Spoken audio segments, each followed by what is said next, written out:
Hey guys, it's George and I back again to read chapter 18 with you. He's pretty happy. He's enjoying the story. I hope you are too. So yesterday, remember, there was a little bit of an accident and Zigzag kind of caught Stanley in the neck with his shovel. So he's got a big gash, and the medical attention was to kind of tape a piece of sunflower seed sack on there. Chapter 18. The next morning, Mr. Sir marched the boys to another section of the lake, and each boy dug his own hole, 5 feet deep and 5 feet wide. They've given up looking for whatever it was. Stanley was glad to be away from the big hole. At least now he knew just how much he had to dig for the day. And it was a relief not to have other shovels swinging past his face or the warden hanging around. He dug his shovel into the dirt, then slowly turned to dump it into a pile. He had to make his turn smooth and slow. If he jerked too quickly, he felt a throbbing pain just above his neck where Zigzag's shovel had hit him. That part of his head, between his neck and his ear, was considerably swollen. There were no mirrors in camp, but he imagined he looked like he had a hard-boiled egg sticking out of him. The remainder of his body hardly hurt at all. His muscles had strengthened, and his hands were tough and calloused. He was still the slowest digger, but not all that much slower than Magnet.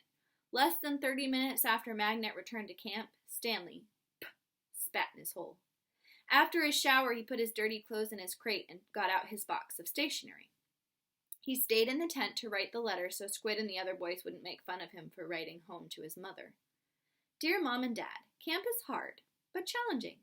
We've been running obstacle courses and have to swim long distances on the lake. Tomorrow we learn.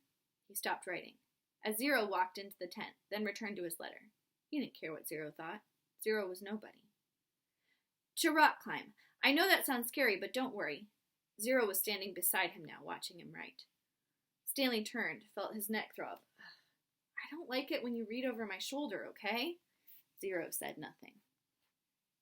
I'll be careful. It's not all fun and games here. Boy, is that true. But I think I'm getting a lot out of it. It builds character. The other boys... I don't know how, said Zero. What?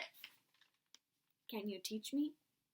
Stanley didn't know what he was talking about. Teach you what, to rock climb? Zero stared at him with penetrating eyes. What? Said Stanley. He was hot, tired, and sore. I want to learn to read and write, said Zero. Stanley let out a short laugh. He wasn't laughing at Zero. He was just surprised.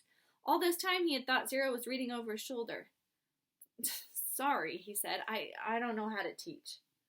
After digging all day, he didn't have the strength to try and teach Zero to read and write. He needed to save his energy for the people who counted.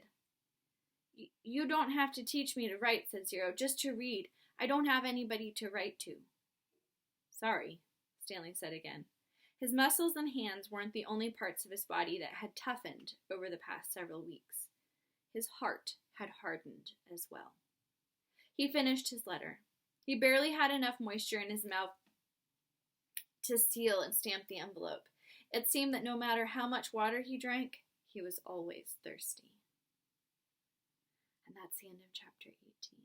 I like that description that his muscles and hands weren't the only parts of his body that had toughened. His heart was getting harder too.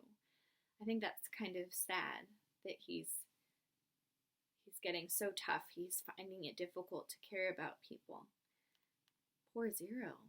Must be more to that story. He doesn't know how to read and write. So, I wonder, we'll find out more about